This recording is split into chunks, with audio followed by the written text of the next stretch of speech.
I'm Sophie, 24, and my world shattered when I caught my boyfriend, Oliver, betraying me with his mentor, Victoria, a 53-year-old artist who's controlled him since he was 16. I loved him fiercely, dreaming of a life together in Cornwall, but her shadow loomed over us. She wasn't just his guide, she was his puppet master, pulling strings I couldn't see. I confronted him, but he defended her, blind to her manipulation. Heartbroken, I left, vowing to heal my scars. Alone, I questioned everything. How did I miss the signs? Therapy and a new friend, Charlotte, helped me rebuild. Then I uncovered Victoria's dark pattern, other young artists, trapped and discarded. Oliver began to doubt her, haunted by old emails that revealed her true intent. I faced him again, urging him to break free. At a glittering Exeter gala, the truth exploded. Oliver denounced her, shattering her facade. I found strength in painting, reconnecting with my past, and forging new bonds. Victoria's empire crumbled, and Oliver started anew. My scars remain, but they're proof I survived. This is my fight for freedom, a tale of betrayal and redemption. Will you dare to uncover the truth with me? I met Oliver 3 years ago in a small coastal village in Cornwall, where the briny air clung to everything and the Atlantic Ocean roared beyond the cliffs. I'd moved there to escape the turmoil of my childhood in Bristol, a past marked by neglect, broken promises, and a mother who chose her addiction over me. At 21, I was piecing myself back together, working as a barista in a quaint cafe called the Tide's Rest. Oliver walked in one stormy afternoon, his chestnut hair damp, his smile warm enough to chase away the chill. He ordered a flat white, lingered at the counter, and asked about the book I was reading. It was Wuthering Heights and he'd read it too. That was the spark. Oliver was a graphic designer, freelancing while taking online courses to sharpen his skills. He was driven but down to earth, with a quiet intensity that pulled me in. We connected over late-night talks about art, ambitions, and the wounds we both carried. He shared stories of his father's absence, how it left him searching for guidance, and I confided about my fractured family. For the first time, I felt truly seen. I entrusted him with my heart, something I'd vowed never to do again. We dreamed of a future, perhaps a cottage by the sea, a dog, a life rooted in mutual trust. I was fully committed. Oliver had a mentor, Victoria, whom he mentioned often. She was a celebrated artist in her early 50s, a prominent figure in Exeter's art scene, known for her abstract sculptures and her talent for nurturing young artists. She'd taken Oliver under her wing when he was just 16, after he attended one of her workshops at a local arts center. She saw promise in his drawings and offered to guide him. Over the years, she became a constant in his life, critiquing his work, introducing him to clients, even covering the cost of design software when he was short on funds. To Oliver, she was a lifeline. To me, she was an enigma. At first, I admired Victoria. Oliver showed me her gallery's website, filled with striking sculptures and glowing reviews. She was divorced, with a daughter in her 20s and a son still in secondary school. She'd built a life of influence and independence, and I respected that. But when I met her at one of Oliver's art exhibitions, something felt off. She was polished, with piercing blue eyes and a smile that didn't quite reach them. She hugged Oliver a little too tightly, her hand resting on his shoulder as she praised his latest piece. She barely acknowledged me, brushing off my attempt at conversation with a curt nod before whisking Oliver away to meet a gallery owner. I dismissed it, attributing it to her being protective of her protégé. But that moment sowed a seed of unease. As our relationship deepened, so did my discomfort with Victoria's role in Oliver's life. She texted him constantly, late at night, during our dates, even when we were on a weekend trip to St. Ives. "Just checking on your latest project," she'd write, or, "I know a collector who'd love your work." Oliver always responded promptly, his face brightening at her praise. When I asked why she demanded so much of his attention, he'd chuckle. "She's just passionate about my career, Sophie. She's like a second mom." But mothers don't text their sons at 2 a.m. about creative sparks. Mothers don't insist on private studio sessions that stretch for hours. I began to question what kind of mentor she really was. The first fracture in my trust came 6 months ago. Oliver had been distant, canceling plans and spending more time at Victoria's studio in Exeter, a 2-hour drive from our village. He said he was working on a major commission she'd secured for him. I believed him because I wanted to. But one sleepless night, my mind buzzing with doubts, I checked his phone. Not my finest moment, but desperation drives you to dark places. There were messages from Victoria, dozens of them, spanning months. They weren't just professional. "You're so gifted, Oliver, but you need someone who truly gets you." One read. Another. "I wish you'd see how unique our bond is." My stomach twisted. There were no overt declarations of love, but the tone was intimate, possessive. Worse, Oliver hadn't pushed back. His replies were vague but encouraging. "I'm grateful for you, Victoria. You always know what to say." I confronted him the next morning, my voice trembling as I held his phone. "What is this, Oliver? Why is she talking to you like that?" He looked trapped, his eyes avoiding mine. He swore it was nothing, that Victoria was just intense, and he didn't want to upset her because she'd done so much for him. He promised to set boundaries. I wanted to believe him, so I let it go, but the seed of doubt had grown into something I couldn't ignore. Over the next few months, Oliver's behavior shifted. He was irritable, secretive, always tethered to his phone. He stopped sharing his art with me, claiming he didn't want my untrained opinion. That hurt. I'd always been his biggest supporter. When I suggested meeting Victoria again, perhaps to clear the air, he snapped, accusing me of being paranoid. "You don't understand, Sophie. She's helping me succeed. You're just stuck in your cafe." His words cut deep, slicing through the trust I'd worked so hard to build. I started to feel like a stranger in my own relationship. The truth crashed over me like a wave 2 months ago. I'd driven to Exeter on a rare day off, hoping to surprise Oliver at the studio. I hadn't told him I was coming. I wanted to see him in his element, maybe bridge the distance that had grown between us. The studio was in a converted mill, its stone walls lined with Victoria's sculptures. I found Oliver in a back room, his sketchpad abandoned. He was sitting on a bench with Victoria, their heads close, her hand on his thigh. They weren't kissing, but the intimacy was undeniable. She was murmuring something, her voice soft and persuasive, and he was nodding, his expression tender in a way I hadn't seen in months. I froze, my heart pounding so loudly I thought they'd hear it. Then Victoria looked up, her eyes meeting mine. She didn't flinch. She smiled, slow and deliberate, like she'd claimed a victory. I turned and walked out, my legs shaking. Oliver chased after me, calling my name, but I didn't stop until I reached my car. He caught up, his face ashen, stammering excuses. "It's not what you think, Sophie. She understands me. She's been there for me since I was a teenager." I laughed, a bitter, broken sound. "A teenager, Oliver? She's been shaping you since you were 16. That's not mentorship. That's grooming." He recoiled, but he didn't deny it. He just stood there, caught between me and the woman who'd defined his world for nearly a decade. I drove back to Cornwall, tears blurring the winding roads. The betrayal wasn't just the infidelity, though that pain was searing. It was the realization that Oliver had chosen her influence over our love. Victoria had been there first, molding him when he was young and vulnerable, filling the void his father left. She wasn't just his mentor, she was his compass, his confidant, his everything. And I couldn't compete with that. The worst part? Oliver didn't see it. When we spoke a week later, he defended her. "She's not controlling me, Sophie. She's helped me become who I am. You're making this bigger than it is."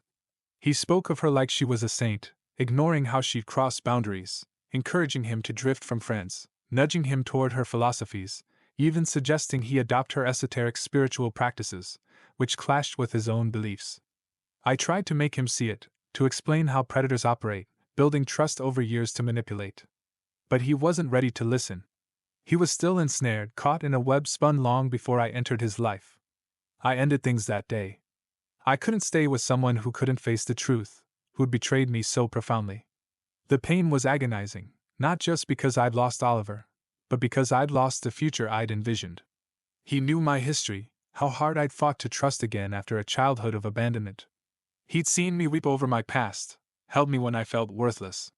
And yet, he broke me when I was most vulnerable, when I needed his love to feel safe. I moved out of our shared flat, into a tiny room above the cafe. The ocean is still there, crashing against the cliffs, but it no longer calms me. I'm trying to heal, to rebuild the trust one lost, not just in Oliver, but in myself. How did I miss the signs? How did I let myself love someone who was already bound by another's control? I don't have answers yet, but I'm learning to ask the questions. Victoria is still in Exeter, her gallery flourishing, her influence untouched. Oliver's still working with her, posting about his art as if nothing happened. I wonder if he'll ever wake up, if he'll ever see her for what she is, a woman who didn't just steal his heart, but his autonomy, his youth, his chance at a normal life. I hope he does, for his sake. But I can't wait for him to figure it out. I have to save myself first. The weeks following our breakup were a blur of grief and self-doubt. I threw myself into work at the Tide's Rest, plastering on a smile for customers while my insides churned. The cafe, with its wooden beams and sea glass decor, had once been my sanctuary, but now it felt like a cage. Every corner held memories of Oliver, his laughter over a spilled latte, the way he'd sketch napkins into art while I closed up. I wanted to run, to leave Cornwall and its ghosts behind, but I had nowhere to go. Bristol was a wound I couldn't reopen, and I'd poured all my savings into building a life here. Nights were the hardest. Alone in my cramped studio, I'd lie awake, replaying every moment of our relationship, searching for the clues I'd missed. Had Victoria always been there, lurking in the shadows of Oliver's heart? Had I been naive to think I could compete with a bond forged when he was just a boy? The questions gnawed at me, but worse was the guilt. I blamed myself for not seeing it sooner, for not fighting harder to pull him away from her. I'd spent my life learning to survive betrayal, first my mother, now Oliver, and yet I'd let it happen again. I started seeing a therapist, a kind woman named Dr. Helen Carter, who worked out of a small office in Truro. She was in her 60s, with silver hair and a voice that felt like a warm blanket. In our sessions, I poured out my pain, my anger, my fear that I'd never trust again. Helen listened without judgment, guiding me to see that Oliver's betrayal wasn't my fault. "You loved him with everything you had, Sophie," she said one day, her eyes steady. "But love can't fix someone who's been manipulated. That's a journey he has to take on his own." She introduced me to the concept of grooming, explaining how predators like Victoria target vulnerable people, often young, often searching for stability, and build dependency over time. "It's not just about romance," Helen said. "It's about control. They make their victims feel special, indispensable, but it's a trap." Her words hit hard. I saw Oliver at 16, a fatherless teenager desperate for guidance, and Victoria, a powerful woman offering him the world. She hadn't just mentored him, she'd claimed him, shaping his thoughts, his dreams, his very identity. And I'd walked into that web, unaware of its strength. Helen encouraged me to write about my feelings, to turn my pain into something tangible.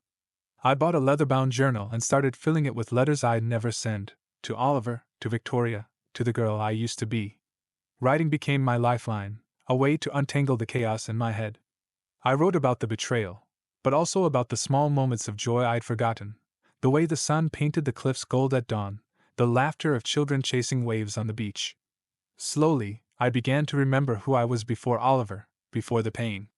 One day, while wiping down tables at the cafe, I met someone who would change the course of my story. Her name was Charlotte, a 27-year-old photographer who'd recently moved to Cornwall from London. She came in for a chai latte, her camera slung over her shoulder, and struck up a conversation about the local art scene. She was vibrant, with a quick laugh and a knack for asking questions that cut through small talk. When I mentioned Oliver's work in passing, her eyes narrowed. "Wait, Oliver Harris? The graphic designer who shows at Victoria Langley's gallery in Exeter?" I froze, my rag still in hand. "You know them?" Charlotte hesitated, then lowered her voice. "I know of them. I used to intern at a gallery in London, and Victoria's name came up a lot. She's got a reputation, not all of it good." She glanced around, ensuring we were alone, then leaned closer.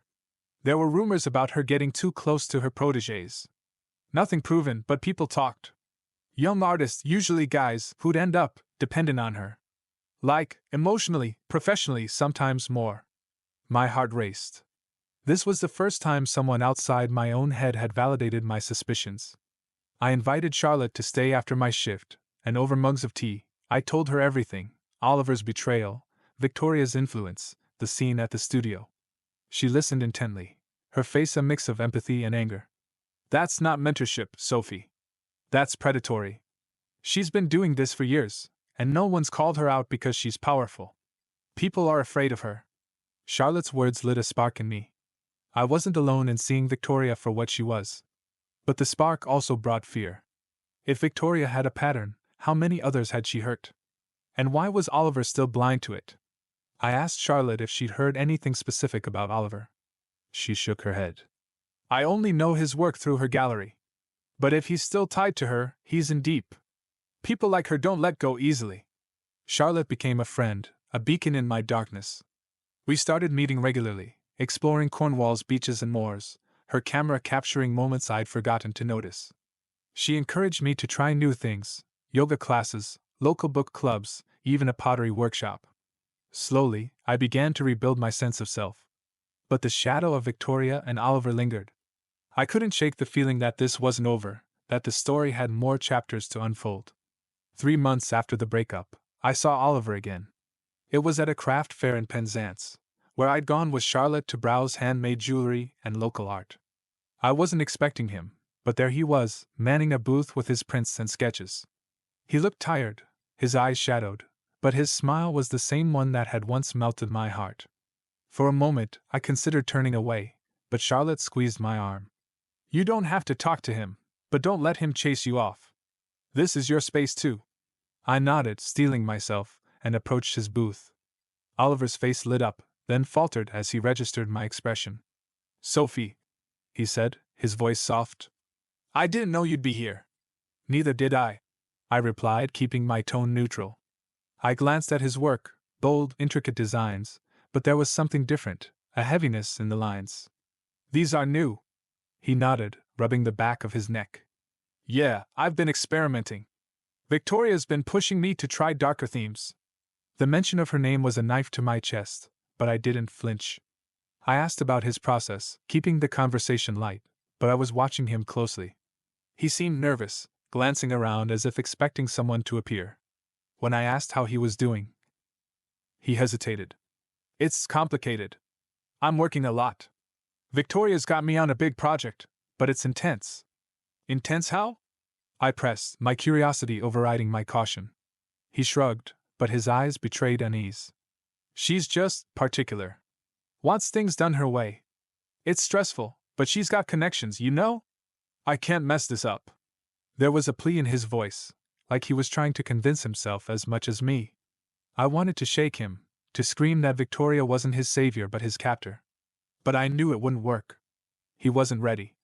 Before I could say more, a woman approached, Victoria's daughter, Amelia, whom I'd met briefly at an exhibition. She was in her late 20s, with her mother's sharp features but a softer demeanor. She greeted Oliver warmly, then noticed me. Oh, you're Sophie, right? Mum's mentioned you. Her tone was neutral, but there was a flicker of something, curiosity, maybe pity, in her eyes. I forced a smile. Nice to see you, Amelia. I didn't ask what Victoria had said about me. I didn't want to know. Oliver shifted uncomfortably, and I took it as my cue to leave. Take care, Oliver, I said, and walked away, Charlotte at my side. My heart was pounding, but I felt a strange sense of power. I'd faced him, and I hadn't crumbled. Charlotte was quiet as we left the fair, but once we were in her car, she spoke. That was weird, right? Amelia showing up like that? It's like Victoria's got eyes everywhere. I nodded, my mind racing. Was Amelia part of her mother's web, or just a bystander? And why did Oliver seem so on edge? I couldn't shake the feeling that he was starting to question things, even if he didn't realize it yet. As I worked on healing, my past began to creep back into my life. One evening, while scrolling through social media, I got a message from my cousin, Emma, whom I hadn't spoken to in years. She was living in Plymouth, not far from Cornwall, and wanted to reconnect. Emma and I had been close as kids, before my mother's addiction tore our family apart. The idea of seeing her was both comforting and terrifying. I wasn't sure I was ready to face those memories. I agreed to meet her at a pub in Plymouth, a cozy place with low ceilings and the smell of ale. Emma looked older but familiar, her brown eyes warm with the same mischief I remembered. Over pints, we caught up, laughing about childhood antics and skirting around the heavier stuff. But eventually she brought up my mother. She's been asking about you, Soph, Emma said, her voice gentle. She's in a program now, trying to get clean. She wants to make amends. I stared into my glass, my throat tight.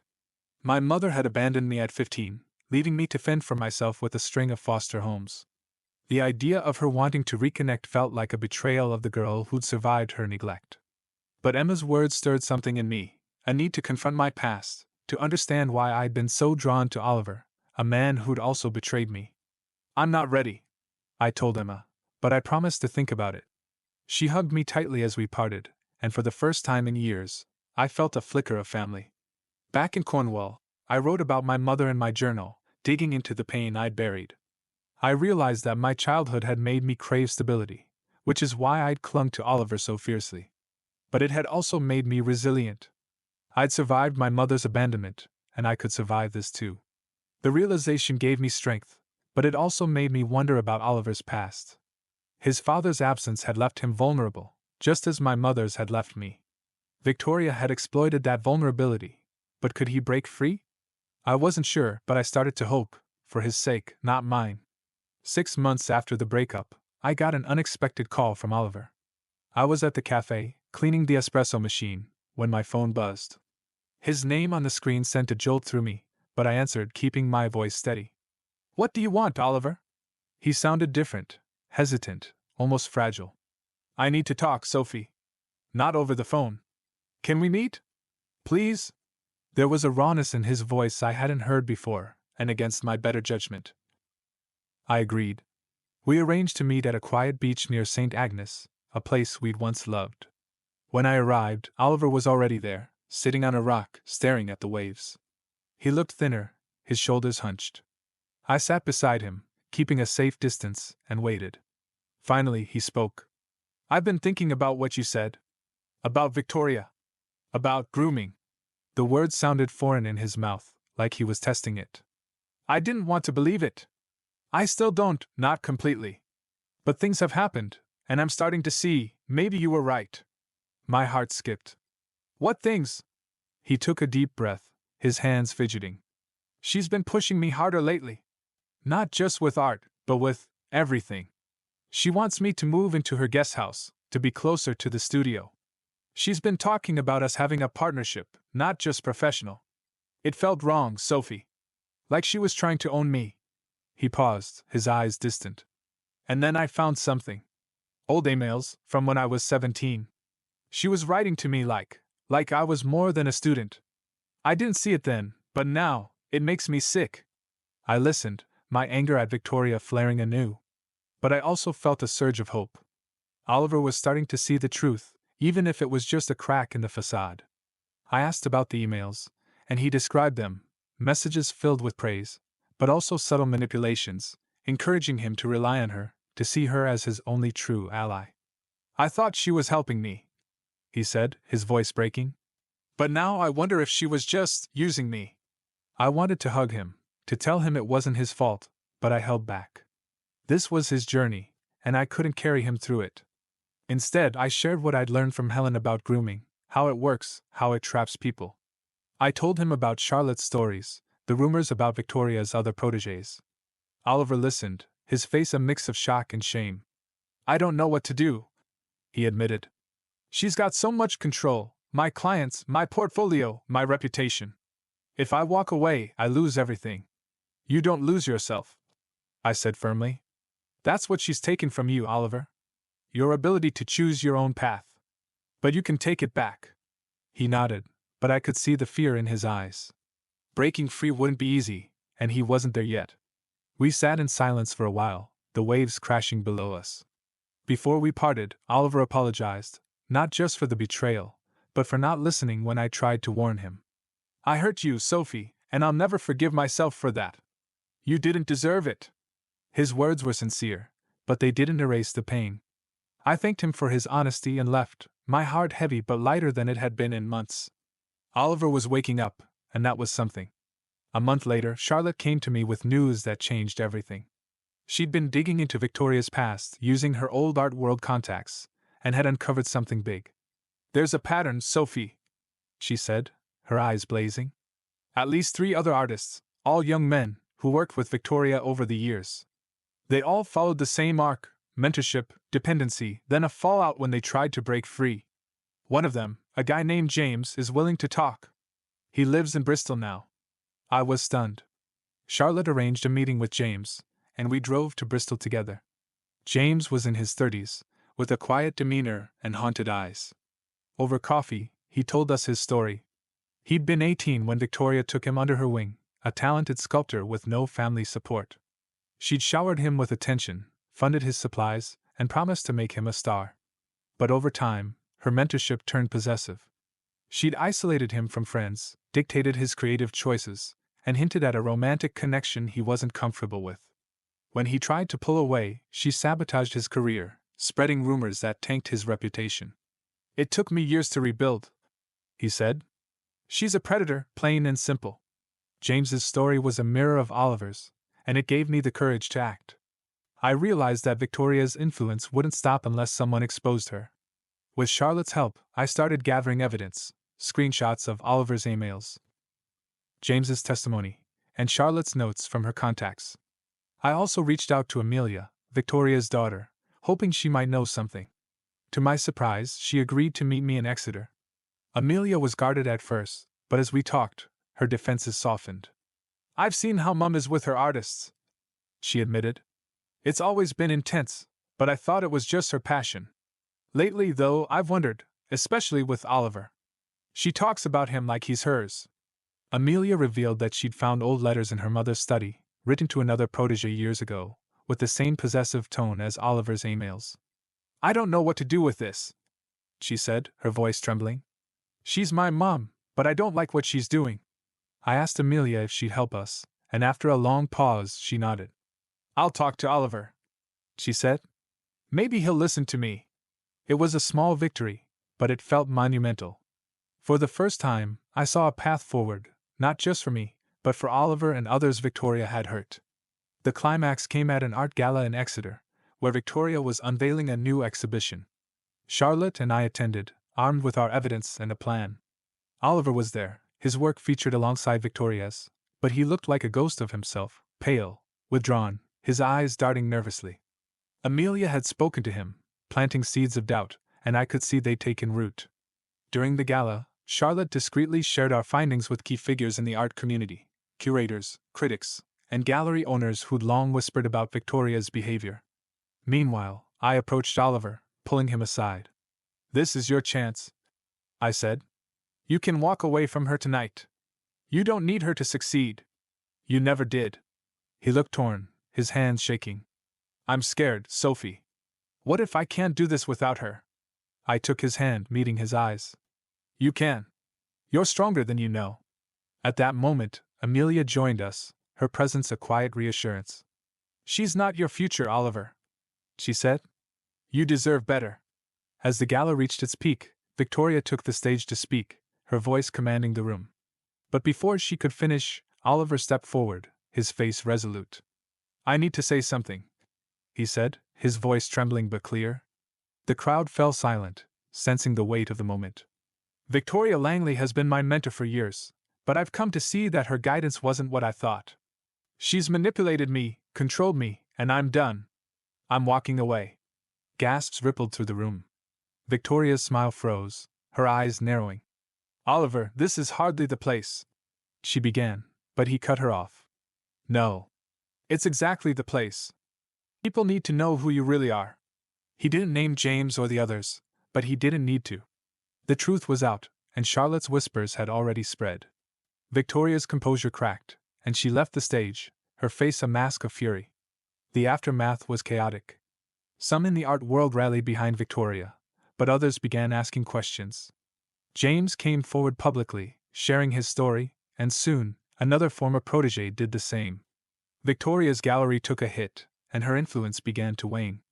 Oliver moved to London, starting fresh with a small collective of artists who valued his talent, not his obedience.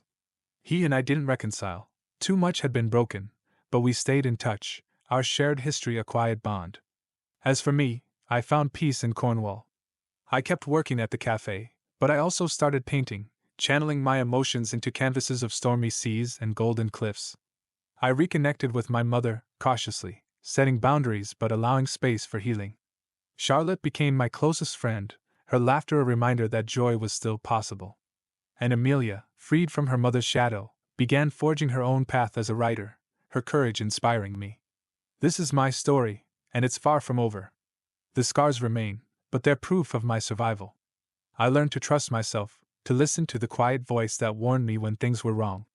Victoria's web was strong, but the truth was stronger, like the tides that shaped the Cornish coast. If you're reading this, if you're caught in a relationship that feels off, don't ignore that voice. It's your strength, your guide. You deserve to be free.